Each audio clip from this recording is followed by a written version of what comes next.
kita masih bersama Memo Yes. Kali ini edisi spesial. Kita lihat dan mendengarkan dan ikuti video dari AW Channel Kertapati.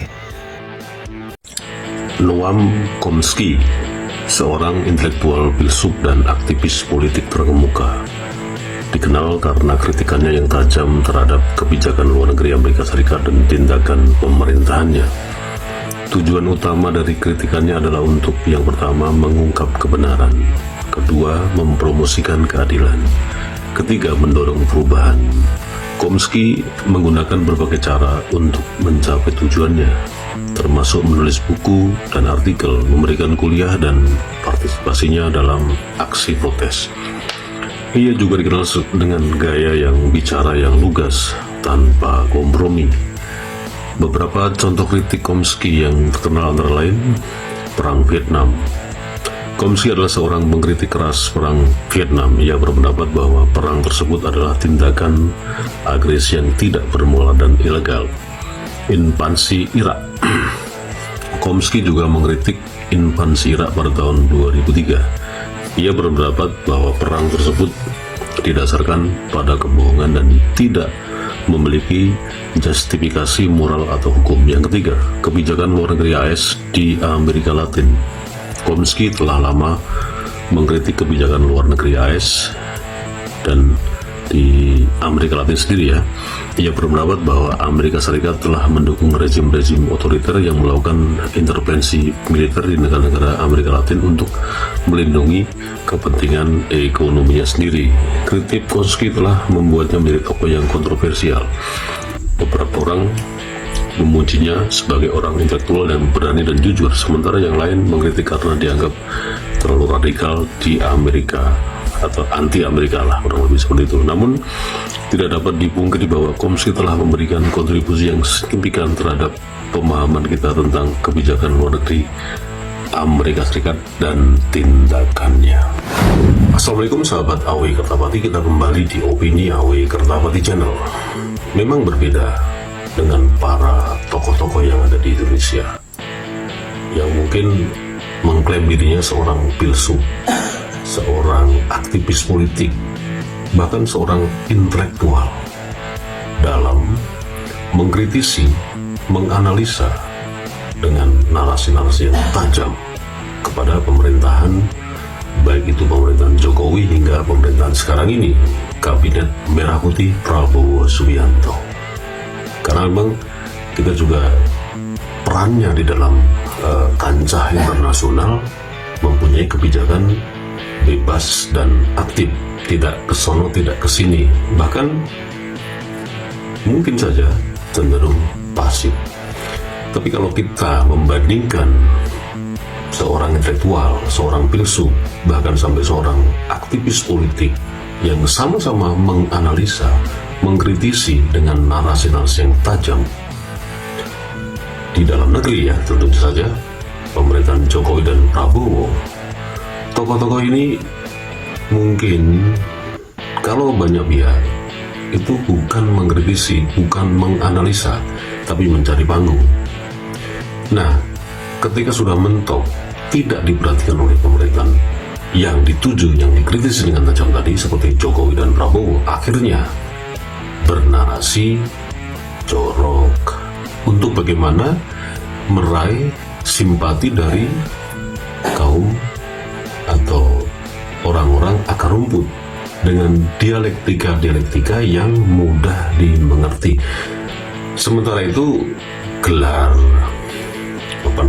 pencapaian atau klaim dirinya sebagai seorang intelektual, aktivis politik, dan filsuf bahkan tidak berarti apa-apa, luntur dengan seketika, hanya mengejar panggung, mengejar popularitas, dan ingin coba-coba meraih simpati dari akar rumput dengan bahasa bajingan tolol. Seperti yang dilakukan oleh Rocky Gerung sudah 2 kali, bukan mengkritisi, bukan menganalisis, tapi memang mencemooh. Bahkan kalau istilah Jawa itu ngenyek, dengan menyebut Jokowi bajingan tolol, dan lagi-lagi diulangi lagi oleh Rocky Gerung menyebut Prabowo juga sama dengan bajingan tolol. Kita simak videonya. Dia memikirkan nasibnya sendiri. Dia nggak pikirin nasib kita. Itu bajingan yang tolol. Kalau dia bajingan pinter, dia mau terima berdebat dengan Jumhur Hidayat. Tapi bajingan tolol itu sekaligus bajingan yang pengecut. Aja. Sekarang saya tidak ragu-ragu mengatakan Presiden ke-8 kita adalah bajingan tolol. Anda bayangkan psikologi kita. Kalau nanti itu ada Prabowo, di situ ada Putra Wakanda. Apa Anda nggak mules setiap hari? Anda pasti mules. Saya mau terangkan itu sebagai problem. Ada rasa nausea, orang Prancis bilang, rasa mual secara psikologis. Karena Anda tahu genealogi, asal usul, asbabun nusul dari peristiwa pemilihan presiden kemarin. Kalau hanya sekedar ngenyek, menghina, mencemooh, mencaci maki, klaim dirinya sebagai seorang intelektual, klaim dirinya sebagai seorang filsuf, klaim dirinya sebagai seorang aktivis politik, ya silahkan aja, itu klaim sepihak. Seperti yang dilakukan oleh klan Balawi, mengklaim kelompoknya sebagai durian api, ya terserah, namanya juga klaim sepihak, masa bodoh.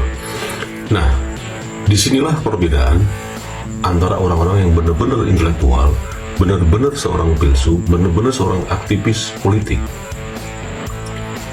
Analisa dan kritikannya yang tajam tentunya, itu pasti akan menghilangkan narasi-narasi atau kata-kata yang mungkin saja tujuannya untuk meraih simpati ke akar rumput dengan dialektika atau idiom-idiom kata seperti bajingan, tolol, asu, jancuk, gateli dan lain sebagainya. Tapi klaim yang dia maksud terhadap dirinya ya tidak ada artinya apa-apa. Kalau hanya sekedar menghina, ngenyek, ya mencaci maki, ya sama juga dengan kelompok Balawi yang senang dan gemar sekali membuat diksi-diksi di ceramah-ceramahnya yang tentu saja di sini kita lihatlah di tameng solawatan, tameng haul, tameng pengajian, tapi sama aja ujung-ujungnya cuman menghina, mencaci maki yang jelas-jelas yang ditujukan kepada pemimpin yang sah, bukan seorang yang tujuannya itu menjadi pribadi. Bagaimana juga Jokowi yang sudah lengser hari ini digantikan dengan Prabowo. Kedua orang ini terpilih secara sah sesuai dengan undang-undang yang berlaku dan disepakati semua pihak sebagai Presiden Republik Indonesia.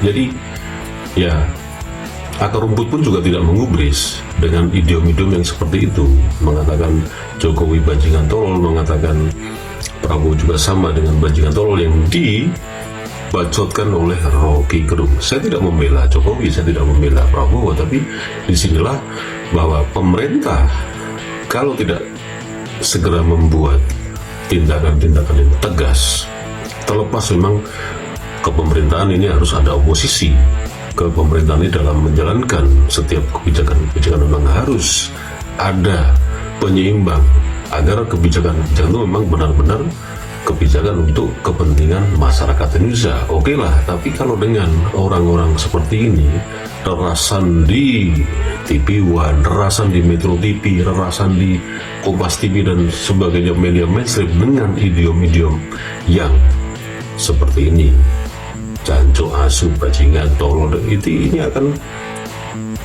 sangat-sangat merusak otak-otak generasi hari ini yang nantinya juga akan sama, akan membuat tindakan yang sama, bahkan lebih sadis lagi, dan akhirnya orang-orang dengan kelompok dengan